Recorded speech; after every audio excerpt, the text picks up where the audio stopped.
இந்தியாவில் reservation system இருக்குங்கிறது நமக்கு தெரியும். ஆனா அமெரிக்காவில் ரிசர்வேஷன் சிஸ்டம் இருக்குங்கிறது உங்களுக்கு தெரியுமா? இந்தியாவில் இருக்கக்கூடிய ரிசர்வேஷன் சமூக நீதியை வலியுறுத்துதுன்னா அமெரிக்காவில் இருக்கக்கூடிய ரிசர்வேஷன் சமூக அநீதிக்கான அடையாளமா இருக்கு. இன்னைக்கு ட்ரம்ப் அமெரிக்கன்ஸ் இல்லாதவங்க எல்லாம் அவங்க நாட்டுக்கு திரும்பி ஓடுங்கன்னு சொல்றாருல, ஆனா உண்மையிலேயே அவங்களே அந்த நாட்டுக்காரங்க கிடையாது. அமெரிக்க நிலப்பரப்பு உண்மையிலேயே யாருக்கு சொன்னா அங்க இருக்கக்கூடிய பூர்வக்குடி மக்களுக்கு தான். அவங்க கிட்ட இருந்து அடிச்சு பறிச்சு ஐரோப்பியர்கள் உருவாக்கிக்கிட்ட ஒரு தேசம் தான் அமெரிக்கா.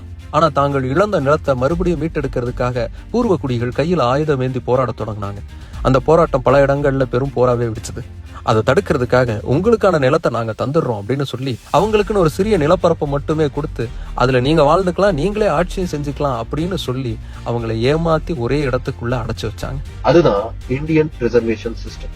அதாவது இந்த குறுகிய நிலங்களுக்கு அவங்க வச்ச பேரு இந்தியன் ரிசர்வேஷன்ஸ்.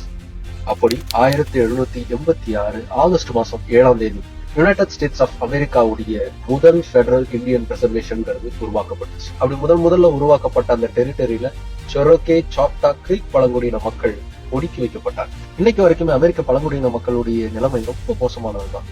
தங்களுடைய அடிப்படை உரிமைகளுக்காக கூட அனுதினமும் அவங்க போராடிக்கிட்டு இருக்காங்க. தங்களின் சொந்த தாய் நிலத்துல இருந்து அகதிகளாக அமெரிக்க பழங்குடியின மக்கள் மாறிய தினம் அமெரிக்க பழங்குடியின மக்களுடைய கதை இதோட முடியல, அது இன்னும் பெயின்ஃபுல்லானது. அதை பத்தி முழுசா தெரிஞ்சுக்க யூடியூப்ல போயிட்டு பிக் பேங் போகன் /நேட்டிவ் அமெரிக்கன்ஸ் தேடினீங்கன்னா வீடியோஸ் வரும். அதை பாத்தீங்கன்னா உங்களுக்கு ஒரு புரிதல் வரும்.